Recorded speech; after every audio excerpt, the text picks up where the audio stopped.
है उनके अंदर में बिंदु का उदय हो जाए, जिसको परम बिंदु कहा गया है, जिसको शरण भी कहा गया है। परम बिंदु देखने में आता है। परम बिंदु इसलिए कहा गया है, उस बिंदु में लंबाई चौड़ाई गहराई कुछ भी नहीं। जिस बिंदु को देखते हैं तो बिंदु में तो नाद बोले साधक को नाद सुनाई पड़ता है। कौन सा नाद? अनहद नाद, बहुत तरह का शब्द। अब यहाँ तक तो हो गए। अब उसी अनहद नाद में एक नाद सांस की खोज करने के लिए आपसे उन्होंने कहा, वह शब्द वह सार शब्द ब्रह्मांड के परे से पिंड की ओर आ रहा है। ब्रह्मांड तो कैलमंडल तक ही है, उसके ऊपर नहीं। तो ब्रह्मांड के ऊपर से नीचे पिंड की ओर आ रहा है। फिर उल्टा नाम ही कहा है। वह नाम वह सब कैसे पकड़ा जाएगा? तो डेग डेग में गुरु आवश्यकता पड़ती है। बिना गुरु है कि ज्ञान, गुरु का ज्ञान नहीं होता है। अब गुरु बताते हुआ नाम ऐसा शब्द ऐसा है, इधर से आ रहा है, सुनने के आपको यह काम करना पड़ेगा। संत भाषा में बता देते हैं। अब उस नाम को प्राप्त करने के लिए 4 साधनाएं हो गए जो क्रम से की जाती है। मनात्म एक नाम का जप, एक रूप का जान मानस ध्यान, स्वदेशियों की क्रिया, और अंत में है सब साधने सबकी खोज। 4 साधनाएं करने में बहुत समय लगता है। जब समय नहीं लगा पाएंगे तो सफलता नहीं मिलेगी। सब कुछ समय लगाना पड़ा है। गुरुदेव कभी कभी अपनी मौज में आकर के अगर हमसे पूछे निवेदन किए भी कुछ हमको सुनाते रहते थे। यह बात ऐसे, यह बात ऐसे सुनाते रहते थे। इतना हमको सुनाने लग गए। हमारे गुरु बाबा साहब मुरादाबाद में रहते थे। मैं साल को 1 बार या 2 बार उनके दर्शन के लिए जाता था मुरादाबाद। बड़े कड़े मिजाज के थे। एक बार गया, 3-4 दिन रहने का मौका लगा। इसी दरमियान बाबा साहब जाके मेरे दाहिने हाथ के पहुँचा को ऐसे पकड़ ली। तो मेरे मन में बात आई, मेरे हाथ को क्यों पकड़ लिए? जैसे हम मन में सोचते हैं मेरे हाथ को क्यों पकड़े, बाबा साहब जाके मेरे दाहिने तरत्ती को अपने चूतड़ के पास ले गए। मेरे मन में बात आई, ऐसा ये क्यों कर रहे हैं? इस मन में आप सोचते ऐसा ये क्यों कर रहे हैं? बाबा साहब जाके मेरी तरत्ती को अपने चूतड़ में सटा दी। इसके बाद हमसे पूछे, लाला यहाँ कुछ देखते हो? तब मैंने टोके देखा, टो से छू करके। बाबा गुरु बाबू बोले सबको टो करके देखा। तब मैंने कहा हजूर लगता है यहाँ ठेला हो गया है। तब बाबा साहब बोले, लाला मैं ध्यान के लिए इतना बैठा कि बैठते बैठते ठेला हो गया। तब उन्होंने कहा बैठी चूत तो निकली सूत। अब देखिए बाबा साहब इस संस्कारी महापुरुष को ध्यान में इतना बैठना पड़ा कि चूतर ठेला हो गया था। अब एक नाम को प्राप्त के लिए हम लोगों को देर से बैठना चाहिए और प्रयास करते बैठने के लिए। तो देर से इसलिए बैठना पड़ता है कि 4 क्रियाएं हो गए क्रम से जो करना पड़ता है। आँख बंद करते हैं, मुख को बंद कर जाते हैं, सीधा होके बैठते हैं, मानस जप करते हैं। जपते मन लगने लग गया, छोड़ देते हैं। मानसा करने लग गए, ख्याल कर रहे हैं, ख्याल आ गए, प्रणाम करके छोड़ दिए। अब विषयों करने लग गए, ध्यान जोड़ने का प्रयास करने लग गए, प्रयास कर रहे हैं। एकाएक माया का झोंका लगा, मन चंचल हो गया। फिर प्रयास करेंगे दिशा जोड़ने के लिए, सफलता नहीं मिलेगी। लाख प्रयास करके हार लेंगे, सफलता नहीं मिलेगी। अगर कोई साथ यह सोचे अच्छा मानदान कर लेंगे, जो करेंगे तो मानदान सफलता नहीं मिलेगी। तब क्या करेंगे? महापुरुषों ने कहा फिर से जप करना पड़ेगा। क्या मन चंचल हो गया? फिर से मानो करना पड़ेगा। तो जितना समय पहले लगा था उस होश को बेसी समय लग जाए, फिर जब करने में फिर मानसार करना पड़ेगा, फिर दिशा करनी पड़ेगी, जिसको सफलता मिल गई गुरु की दया से। अब सब साधना करने लग गए, एक खोज करने लगे, ख्याल करने लगे पकड़ने के लिए। अब यश आ गई, अब वह सब पकड़ा जाएगा, अब वह सब पकड़ा जाएगा। माया का झोंका लगा, मन चंचल हो, फिर प्रयास करके थक जाएंगे, सफलता नहीं मिलेगी। तब अगर कोई यह सोचे ऋषियों कर लेते तो सब साधना करेंगे, इसमें सफलता नहीं मिलेगी।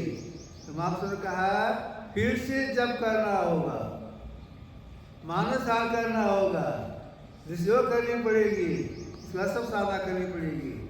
इसी तरह से करने में बेसी समय लग जाता है। एक बात, दूसरी बात यह है प्रत्येक व्यक्ति के सामने में एक त्रैगुण, सतोगुण, रजोगुण, तमोगुण चक्का की तरह घुमा करता है, ऊपर ध्यानों से घुमा करता है।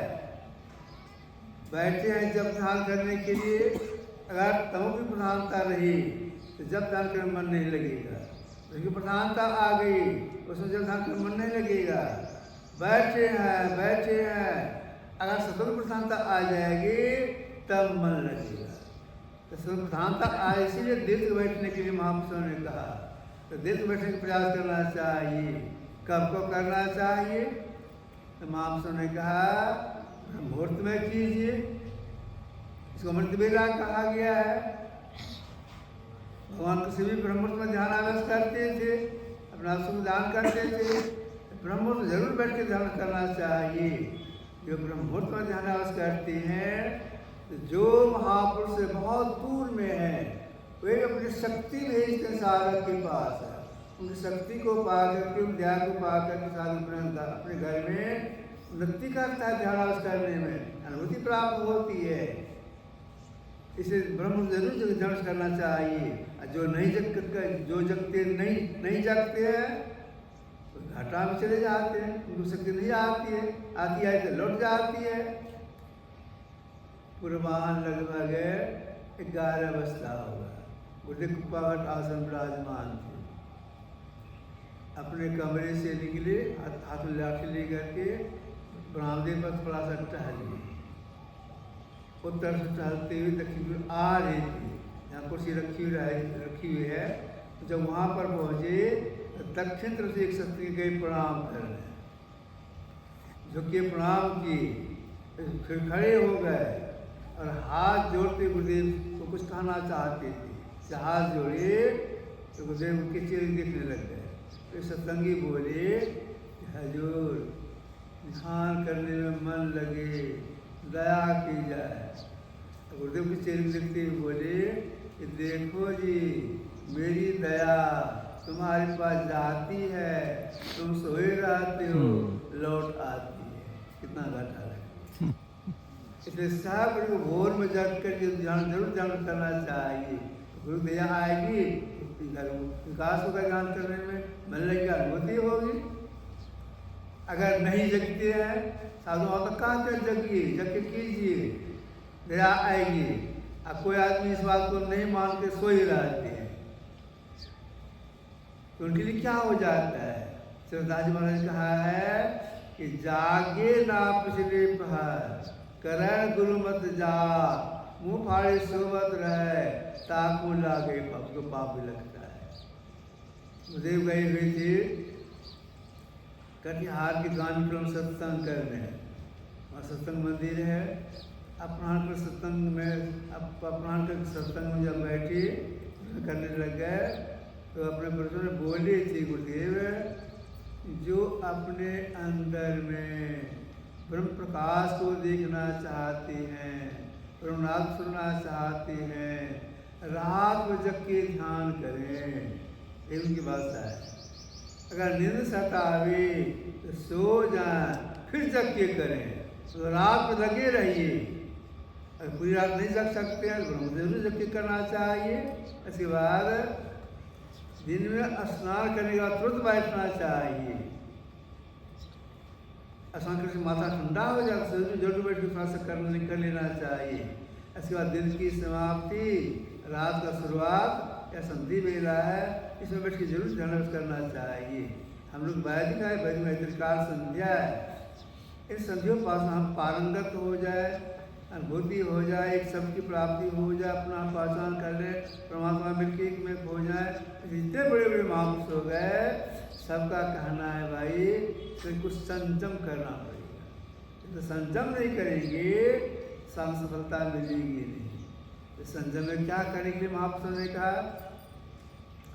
अर्जुन भगवान कृष्ण ने अर्जुन के माध्यम से कहा था, नाथ सुखस्तु योगोस्ति न चैकांतम न स्नत नाथ सुखस्य जागतो न विचार्जन युक्ताहार विहार सुकर्मसु स्वप्न बोधस्य योगो भक्ति दुखा।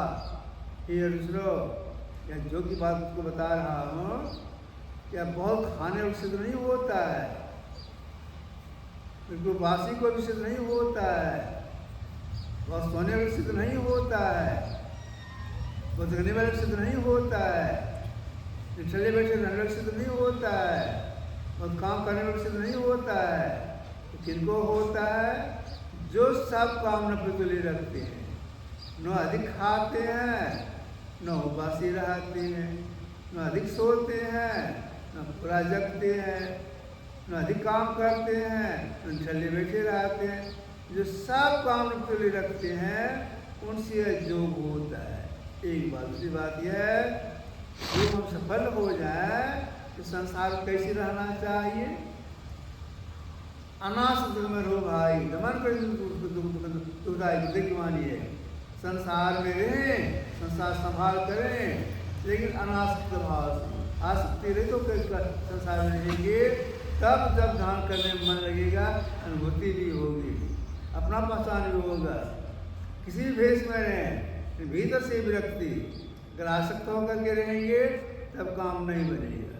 जितने बड़े बड़े महापुरुषों का यही कहना है, संसार में रहिए, कैसे रहिए? जल कमलवत, कमल की उत्पत्ति जल से भिन्नता नहीं है। ऊपर से दिल मिला, भीतर फाँक है तीन। ऊपर से खीरा देखने में एक समान लगता है, लेकिन भीतर में काटी खाने के लिए तीन फाँक अलग है। तो भीतर से अलग संसार अलग रहने का प्रयास करना चाहिए। अयोध्या में एक संत हो गए पलटू साहब, इन्होंने कहा, पहले संसार से तोरी आवे, तब बाप जाके पूछिए जी।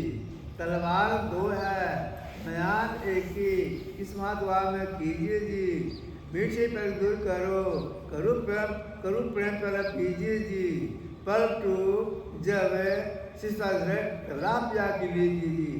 तलवार दो है, बयान एक ही। बयान जिसे तलवार घुसा के रखा जाता है, उसमें एक ही तलवार घुसे की जगह रहती है। तो संसार भी चाहेंगे, परिवार भी चाहेंगे, नहीं होगा। संसार संभाल करते हुए भीतर से बिल्कुल भाव में रख के साधना करने के लिए महापुरुषों ने कहा।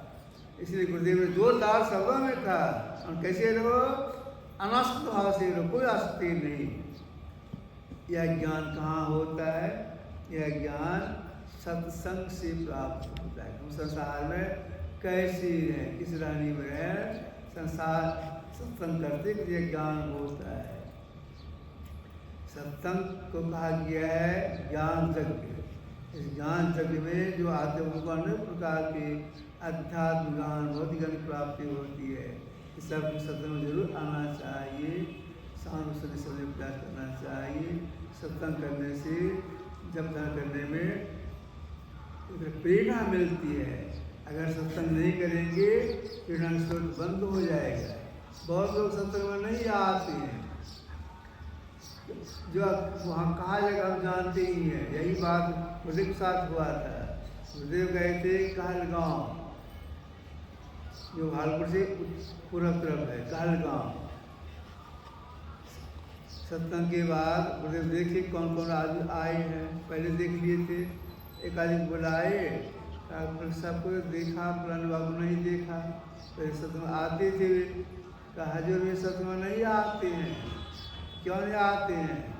उनका कहना है कि सत्संग कहा जाता है हम पहले से जानते हैं। इसलिए कहा इस समय बर्बाद करने जाएंगे, इसलिए उस सत्संग में नहीं आते हैं। गुरुदेव बोले जाओ मेरा नाम कहना, मेरा नाम कहना को बुलाते हैं। उस सत्संग के घर पर गए, आपको गुरुदेव बुला रहे हैं। ठीक, जो बुलाते हम जा रहे हैं। तो गए, गुरुदेव को प्रणाम किए। गुरुदेव पूछते हैं आपको सत्संग नहीं देखा? तो हजूर जो बस सत्संग कहा जाता हम पहले से जानते हैं। तो गुरुदेव बोले सुनिए, अगर सत्संग करना आप छोड़ देंगे तो जब ध्यान करना भी छूट जाएगी, शिथिलता आ जाएगी। श्री कीजिएगा तो प्रेरणा मिलेगी जब ध्यान करने का। हाँ, तो आप सत्संग में आएंगे, फिर तो सत्संग आने लगेगा। श्री सद्गुरु महाराज की जय।